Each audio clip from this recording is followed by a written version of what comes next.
Hello అండి, అందరికీ నమస్తే. Welcome to Saritha model channel. ఈరోజు వచ్చేసి మన ఛానల్లో బ్లౌజ్ కటింగ్ నేర్చుకుందామండి. యాక్చువల్గా బ్లౌజ్ కటింగ్ మనకి కొందరికి డీప్ నెక్ కావాలని ఇష్టపడతారు కదా, కానీ డీప్ నెక్ పెట్టుకున్నప్పుడు ఇక్కడ షోల్డర్స్ అనేవి జారిపోతూ ఉంటాయి అన్నమాట. సో మనకి డీప్ నెక్ కావాలి, బ్లౌజ్ ఫిట్టింగ్ కుదరాలి, షోల్డర్స్ జారకూడదు. అలా చేయాలంటే ఏ విధంగా కట్ చేసుకోవాలి బ్యాక్ నెక్ అనేది మీకు ఈ రోజు వీడియోలో నేను చూపించబోతున్నానండి. సో ఫస్ట్ బ్లౌజ్ పీస్ని ఒక ఫోల్డ్ వేసుకోండి. ఇక్కడ ఫోల్డ్ వేసుకునేటప్పుడు ఓపెన్గా ఉన్నది అటువైపుకు ఉండాలి, క్లోజ్గా ఉన్నది మన వైపు ఉండేలాగా బ్లౌజ్ ఫోల్డింగ్ అనేది వేసుకోవాలి. ఇక్కడ కింద ఎడ్జెస్లో మనకి లెవెల్గా రావాలి అండి. సో దీనికోసం క్రాస్గా ఉన్న పార్ట్కి సెట్ చేసుకుంటూ స్ట్రైట్గా ఒక లైన్ అనేది వేసుకోండి. తర్వాత బ్లౌజ్ లెంత్ మార్కింగ్ చేసుకుందామండి. ఇక్కడ యాక్చువల్గా బ్లౌజ్ లెంత్ వచ్చేసి 14.5 ఇంచెస్ అనమాట. సో మనకి స్టిచ్చింగ్ మార్జిన్ కొను ఒక 1 ఇంచ్ అనేది ఎక్స్ట్రాగా పెట్టుకొనేసి 15.5 ఇంచెస్ దగ్గర నేను ఇక్కడ బ్లౌజ్ లెంత్ అనేది మార్కింగ్ చేసుకుంటున్నానండి. తర్వాత షోల్డర్ మార్కింగ్ చేసుకుందాం. ఇప్పుడు నేను స్టిచ్ చేయబోయే ఈ బ్లౌజ్ వచ్చేసి మీడియం లెంత్ అనమాట.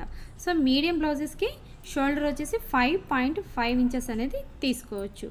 మీకు మరి చిన్న సైజ్ బ్లౌజ్ అంటే 28-30 అనుకోండి బ్లౌజెస్, అలాంటి వాళ్ళకి షోల్డర్ వచ్చేసి 5 ఇంచెస్ లేదంటే 4.5 ఇంచెస్ కూడా తీసుకోండి, మరీ సన్నగా ఉన్న వాళ్ళకైతే. పెద్ద సైజ్ బ్లౌజ్ అనుకోండి అంటే 40+ బ్లౌజ్ 38-40 సైజ్ స్టిచ్ చేసేటప్పుడు 6 ఇంచెస్ షోల్డర్ తీసుకోవచ్చు. సో ఇక్కడ నేను 5.5 ఇంచెస్ అనేది షోల్డర్గా తీసుకున్నాను. షోల్డర్ మార్కింగ్ చేసుకున్న తర్వాత నెక్స్ట్ వచ్చేసి ఆర్మ్ హోల్ డౌన్ అనేది మార్కింగ్ చేసుకుందాం.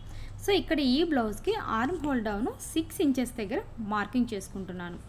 ఇక్కడ ఇంకొకటి అండి, ఇక్కడ బ్లౌజ్ అనేది మనకి ఆర్మ్ హోల్ మార్కింగ్ చేసుకోవడంలో కూడా మనకి సగం ఫిట్టింగ్ అనేది ఉంటుందన్నమాట. సో ఇక్కడ బ్లౌజ్ వచ్చేసి నేను 6 ఇంచెస్ దగ్గర మార్కింగ్ చేసుకున్న తర్వాత నెక్స్ట్ ఇంకొక మెయిన్ పాయింట్ ఏంటంటే, ఇప్పుడు పైనుంచి కింది వైపుకు మీరు ఒక లైన్ గీసే ముందే ఇంకొకసారి ఏం చేస్తారంటే, ఇక్కడ పైన వచ్చేసి 5.5 అని వచ్చేసింది కదా, ఇక్కడ కింద మార్కింగ్ చేసుకున్న పాయింట్ నుంచి కూడా మీకు బ్యాక్ సైడ్కి సేమ్ అదే లెంత్ కింద కూడా రావాలి అన్నమాట. సో ఇక్కడ ఏమవుతుందంటే ఒక 1/2 ఇంచ్ టౌన్ క్రాస్గా మనం లైన్ డ్రా చేయడం వల్ల ఒక 1/2 ఇంచ్ అటు ఇటు కానీ అడ్జస్ట్ అయింది అనుకోండి, ఇక్కడ మీకు బ్యాక్ సైడ్ ఆర్మ్ హోల్ దగ్గర ఫిట్టింగ్ అనేది కరెక్ట్గా రాదన్నమాట. ఇక్కడ ఈ ఆర్మ్ హోల్ మార్కింగ్లో ఒక 1/2 ఇంచ్ తక్కువ వచ్చిందనుకోండి బ్యాక్ సైడ్ పట్టేసినట్లు ఉంటుంది. అదే 1/2 ఇంచ్ ఎక్స్ట్రా వచ్చిందనుకోండి ఇక్కడ బ్యాక్ సైడ్ చంక దగ్గర ముడతలు వచ్చేస్తుంది అనమాట, కుచ్చులాగా వస్తుంది. సో ఫిట్టింగ్ కూర్చోదు. కాబట్టి ఇక్కడ ఈ మెయిన్ పాయింట్ అనేది తీసుకొని సెల్ఫ్ చెక్ చేసుకోండి. ఇప్పుడు ఆర్మ్ హోల్ రౌండ్ మధ్యలో 1.5 ఇంచెస్ దగ్గర ఒక లైన్ మార్కింగ్ చేసేసి ఆర్మ్ హోల్ రౌండ్ అనేది మార్కింగ్ చేసుకోవాలి. ఇక్కడ ఆర్మ్ హోల్ రౌండ్ ఏ విధంగా మార్కింగ్ చేసుకోవాలి పర్ఫెక్ట్గా అంటే ఒక బిగినర్స్ కోసం అండి ఈ టిప్పు. ఇప్పుడు మనకి ఇక్కడ 6 ఇంచెస్ తీసుకున్నాం కదా, ఈ 6 ఇంచెస్ మధ్యలో అంటే 3 పాయింట్స్ దగ్గర ఒక మార్కింగ్ చేసుకోండి. సేమ్ ఇటువైపు కూడా అనమాట, ఇటువైపు కూడా అంతే మార్కింగ్ చేసుకొని ఈ రెండింటిని కలుపుతూ మనము లైన్ అనేది డ్రా చేసుకోవాలి.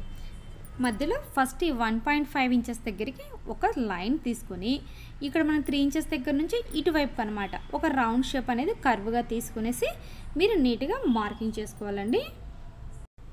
నెక్స్ట్ వచ్చేసి చెస్ట్ లూజ్ మార్కింగ్ చేసుకుందామండి. ఇప్పుడు నేను స్టిచ్ చేయబోయే ఈ బ్లౌజ్ యొక్క చెస్ట్ లూజ్ వచ్చేసి 36 ఇంచెస్, అంటే 36/4 అంటే 9 ఇంచెస్ వస్తుందన్నమాట. సో ఇక్కడ ఈ బ్లౌజ్కి చెస్ట్ లూజ్ 9 ఇంచెస్ దగ్గర మార్కింగ్ చేసుకోండి. ఇదే విధంగా మీరు ఏ సైజు బ్లౌజ్ తీసుకున్నా ఆ సైజు బ్లౌజ్ని 4 భాగాలుగా డివైడ్ చేసి ఎంత వస్తే అంత, 40 సైజ్ అంటే 10 ఇంచెస్, 32 అంటే 8 ఇంచెస్ అనమాట. సో ఆ విధంగా మార్కింగ్ చేసుకోండి. సో ఇక్కడ వచ్చేసి నేను నెక్స్ట్ వెస్ట్ లూజ్ వచ్చేసి 32 సైజ్ దగ్గర మార్కింగ్ చేసుకుంటున్నాను. ఇక్కడ waist loose chest loose marking చేసుకున్న తర్వాత మనకి నెక్స్ట్ స్టిచ్చింగ్ కోసమని ఒక 2 ఇంచెస్ అనేది ఎక్స్ట్రాగా మార్జిన్ చేసుకోవాలండి.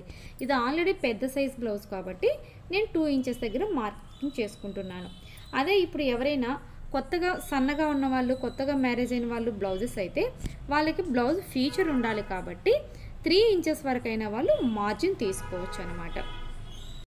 ఇక్కడ చెస్ట్ లూజ్ నుంచి వెస్ట్ లూజ్కి ఇక్కడ లైన్ అనేది మార్కింగ్ చేసుకోండి. ఇక్కడ ఎక్స్ట్రా మార్జిన్ వేసాం కదా, ఆ మార్జిన్ కూడా మీరు లైన్ కలుపుకోండి. సో ఈ మార్జిన్ అనేది మీకున్న క్లాత్ను బట్టి మీకు ఎంత కావాలంటే అంత ఎక్స్ట్రాగా మార్జిన్ అనేది తీసుకోవచ్చండి స్టిచ్చింగ్ కోసము. నెక్ విడ్త్ మార్కింగ్ చేసుకుందామండి. ఇక్కడ బ్లౌజ్కి నెక్ విడ్త్ వచ్చేసి 2.5 ఇంచెస్ మార్కింగ్ చేసుకుందాం. ఇక్కడ నెక్ విడ్త్ 2.5 ఇంచెస్ అన్నప్పుడు మిగిలిన ఇటువైపు ఉండే 3 ఇంచెస్ వచ్చేసి మనకి షోల్డర్ కింద తీసుకోవాలన్నమాట. ఇప్పుడు బ్యాక్ నెక్ డీప్ మార్కింగ్ చేసుకుందాం. ఇక్కడ నెక్ డీప్ వచ్చేసి 10 ఇంచెస్ అబోవ్ పెడితే అది డీప్ నెక్ అండి. కానీ నేను 11 ఇంచెస్ తీసుకుంటున్నా. సో 11 ఇంచెస్ నెక్ అంటే బాగా డీప్ అనమాట. ఇక్కడ 11 ఇంచెస్ డీప్ తీసుకున్నప్పుడు నెక్ ఏ విధంగా కట్ చేసుకోవాలో చూద్దాం.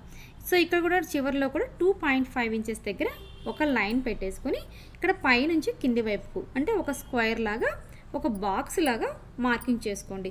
మీరు ఏ నెక్ తీసుకోవాలన్నా ఇప్పుడు ఈ బాక్స్లోంచే కట్ చేసుకోవాలన్నమాట. చాలామందికి బ్యాక్ సైడ్ వచ్చేసి రౌండ్ నెక్ బాగా డీప్గా మంచి షేప్గా కుట్టించుకోవాలని ఉంటుందండి.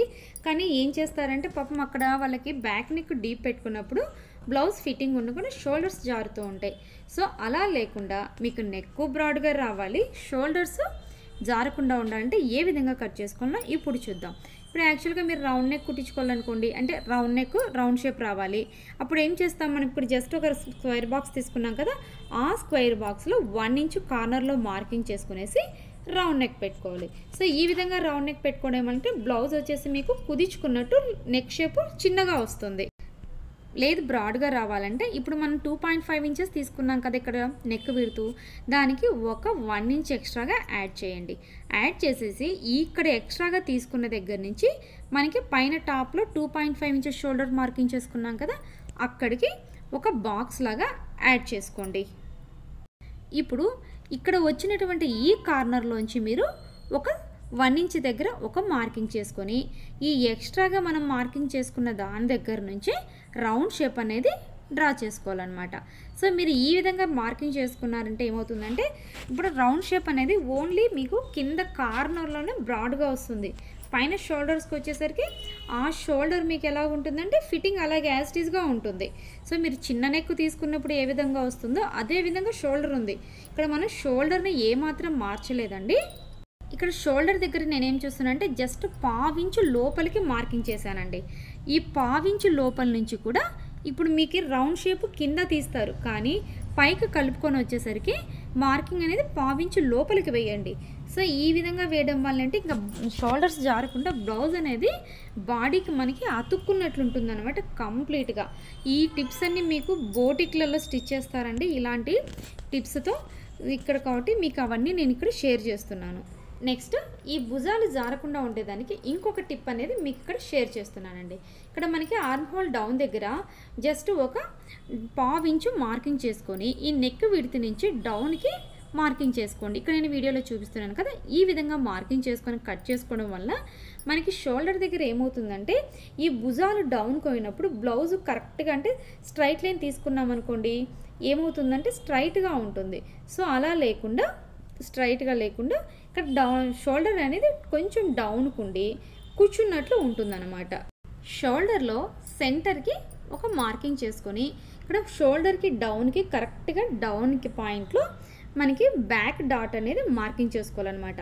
సో ఈ బ్యాక్ డాట్ ఏ విధంగా మార్కింగ్ చేసుకోవాలి, షోల్డర్కి కరెక్ట్గా డౌన్కి సెంటర్ పాయింట్ రావాలి. సో షోల్డర్కి సెంటర్లో ఒక మార్కింగ్ చేసుకొని డౌన్కి పాయింట్ బ్యాక్ డాట్ మార్కింగ్ అనేది మీరు చేసుకోండి. సో ఇక్కడ బ్యాక్ డాట్కి అటువైపు ఇటువైపు ఒక 1/2 ఇంచు లేదా బ్లౌజ్ కంప్లీట్గా స్టిచ్ చేసిన తర్వాత మీకు ఎంత ఎక్స్ట్రాగా వస్తుందో ఆ మొత్తాన్ని ఇక్కడ బ్యాక్ డాట్లో పట్టి స్టిచ్ చేసుకోవచ్చు అనమాట. ఇప్పుడు నేను చూపించినటువంటి ఈ మార్కింగ్స్తో మీరు బ్లౌజ్ కట్ చేసుకొని చూడండి, మీకు పర్ఫెక్ట్గా సెట్ అయిపోతుంది అనమాట. సో మీకు ఈ వీడియో మీద ఎటువంటి డౌట్స్ ఉన్నా లేదా మీ అభిప్రాయాన్ని కింద కామెంట్ సెక్షన్లో తెలియచేయండి. సో ఈ వీడియో మీ ఫ్రెండ్స్కి కానీ లేదా మీ రిలేటివ్స్కి ఎవరికైనా యూజ్ అవుతుంది అనుకుంటే తప్పకుండా షేర్ చేయండి. అదేవిధంగా మన ఛానల్ నుండి మీకు ఎటువంటి వీడియోస్ కావాలన్నా కూడా మెసేజ్ చేయండి. మీకు అవసరమైన వీడియోస్ని నేను తప్పకుండా చేస్తాను. బ్యాక్ నెక్ కూడా కట్ చేసుకున్నానండి. సో మీకు ఒక్కసారి ఇక్కడ బ్యాక్ పార్ట్ అనేది నేను ఓపెన్ చేసి చూపిస్తాను. ఆ నెక్ షేప్ అనేది ఎంత నీట్గా వచ్చిందో చూడండి. సో ఇక్కడ మీకు నెక్ చూడంగానే అర్థమైపోతుంది కదా, రౌండ్ అనేది నీట్గా పర్ఫెక్ట్గా ఉంది. వీడియోని చివరి వరకు చూసినందుకు థ్యాంక్ యూ సో మచ్ అండి. నెక్స్ట్ మరొక యూస్ఫుల్ వీడియోతో మీ ముందుకు వస్తాను. అంతవరకు సెలవు.